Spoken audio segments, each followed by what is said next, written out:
Hare Krishna, welcome back to my channel. তো তোমরা সবাই কেমন আছো? আশা করছি অনেক ভালো আছো। তো নতুন একটা ভিডিওর সাথে আবার তোমাদের সাথে দেখা। তো অগ্রদ্বীপের এই যে ভিডিওটা তোমাদের সাথে শেয়ার করতে করতে কেন জানি না চোখের জল এসে গেল।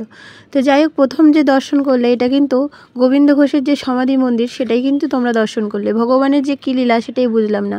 যখন আমরা দর্শন করতে গিয়েছিলাম, প্রথম মূল মন্দিরে যাওয়ার আগেই কিন্তু আমরা গাড়ি এতটাই ভুল হয়ে গিয়েছিল ড্রাইভারের, আমরা কিন্তু প্রথমে এখানে এসেই পৌঁছেছিলাম দর্শন করার জন্য। তারপরে কিন্তু আমরা চলে গিয়েছিলাম হচ্ছে এই যে মন্দির তোমরা দেখতে পাচ্ছ, গোবিন্দ ঘোষের সেই যে সেবিত রাধা গোপীনাথ, যেটা তোমরা কিন্তু এখন দর্শন করছো। রাধা গোপীনাথ বা তোমরা এই যে গোবিন্দ ঘোষের যে লীলা কথা, এটা যারা গেছো এই দ্বীপে, তারা অবশ্যই তোমরা শুনবে। এখানকার কিছু শ্রবণের যে পুরোহিত ছিলেন, মন্দিরের যে মূল পূজারী, তিনি কিন্তু আমাদেরকে কিছু কথা যেটা করিয়েছেন। তোমরা কিন্তু দেখলেই বুঝতে পারবে যে এত সুন্দর হৃদয়ে গাঁথার মতন যে কথাগুলো, যে চোখের অশ্রু না এসে কিন্তু একদমই হবে না। তো দেখো, চারদিকের এই যে মূল মন্দিরটা কিন্তু তোমাদেরকে দেখাচ্ছে, আর চারিদিকের ভিউটা ছিল ঠিক এইরকম। আর মন্দিরটা ছিল ঠিক এতটাই সুন্দর। আর এই বিগ্রহ কিন্তু নিয়ে যাওয়া হয় কিন্তু যখন যে গোবিন্দ ঘোষের যে যখন এই কাজ, যারা লীলা কথা শুনেছো, যখন এই কাজ হয় তখন কিন্তু এই ঝরাচোরা খুলে কিন্তু ভগবানকে সেই বেশ কিন্তু ধারণ করানো হয়। আজও কিন্তু ভগবান কিন্তু ভক্তের জন্য আজও কিন্তু সেই শ্রাদ্ধের কাজ কিন্তু পরিপূর্ণ করেন। যারা দর্শন করেছেন বা যারা দর্শন করেন, তারা কিন্তু এই অগ্রদ্বীপের মহিমার কথা শুনলে তারা কিন্তু চোখে অশ্রু না এসে কিন্তু পারবেই না। তো যাই হোক, মন্দিরে কিন্তু ভিডিও করাটা কিন্তু একদমই মানা ছিল।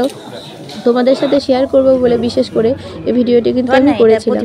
তো শেষ পর্যন্ত ক্যামেরাটি কিন্তু আমাকে নামাতেই হয়েছিল। তো চলো, ভিডিওটা কিন্তু তোমরা দেখতে থাকো। যেটুকু পেয়েছেন তাই দিয়ে মাটির পাত্রে রান্না করে তাকে সেবা দেওয়ার পরে তিনি মুখ শুকিয়ে হরিতকে তা পায়নি, সঙ্গে সঙ্গে তিনি কয়েকবারই আবার ভিক্ষা করে নিয়ে হরিতকে নিয়ে এসেছিলেন, দুটো হরিতকে নিয়ে এসেছিলেন। তাই হরিতকে ওনাকে দেওয়ার পরে বলে এত বিলম্ব হলো কেন? বলে ঠাকুর আমার কাছে তো ছিল না, তুমি তো সবই জানো, আমি ভিক্ষা করে নিয়ে এসেছি। যাই হোক, পরের দিন আবার সেবা দিয়েছেন, আবার হরিতকে চেয়েছেন, তৎক্ষণাৎ বিক্রি একটু সাইড করে দাঁড়ান, বাবা একটু সাইড করে দাঁড়ান, একটু সাইড করে সাইড করে। তারপর সঙ্গে সঙ্গে দিয়েছে, তৎক্ষণাৎ পাতেই প্রভু বলছেন কী গো, কতদিন তুমি দেরি করে দিলে আজকে সঙ্গে সঙ্গে? বলে ঠাকুর আমি সঞ্চয় করে রেখেছিলাম, কালকে চাইলে আমি কী করে দেবো তোমাকে? তা তুই তো আমার লীলা ছিল, আমার সঙ্গে বৃন্দাবন করতে পারবি না, তুই ত্যাগই নয়, তুই সঞ্চয়, তোর মনে এখন সঞ্চয় ভাব আছে, সেই জন্যেই তাকে বললেন এখানে থাক। আর অনেক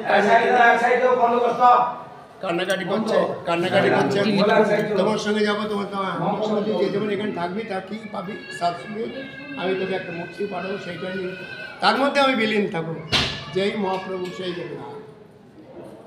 বাংলা ভেসে আসেন অনেকবার, কখনো মরা, কখনো কাঠ, কখনো পাথর। আমি কাকে নিয়ে থাকবো? আমি মারা গেলে তো এসে আমার শ্রাদ্ধ করবো, তুমি কি আমার শ্রাদ্ধ করবে?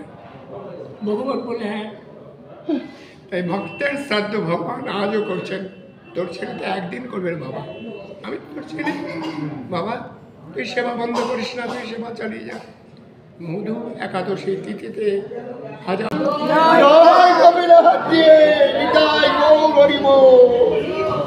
ভগবান ওনার মধ্যে যে প্রতিষ্ঠা করি যে তুই এখান থেকে বুঝে পাবি। এই গোপীনাথের সেবিত গোবিন্দ ঘোষের সেবিত মহাপ্রভু। আমি তামাল গাছ বৃন্দাবনে দেখবেন, না দেখলে দেখবেন সব তামাল গাছ, সব তামাল। গোবিন্দ ওখানে তামালে ঘিরে আছে। যেখানে ভিডিওটা কিন্তু এই পর্যন্ত। তো কেমন লেগেছে অবশ্যই কিন্তু জানাতে ভুলো না। হরে কৃষ্ণ, রাধে রাধে।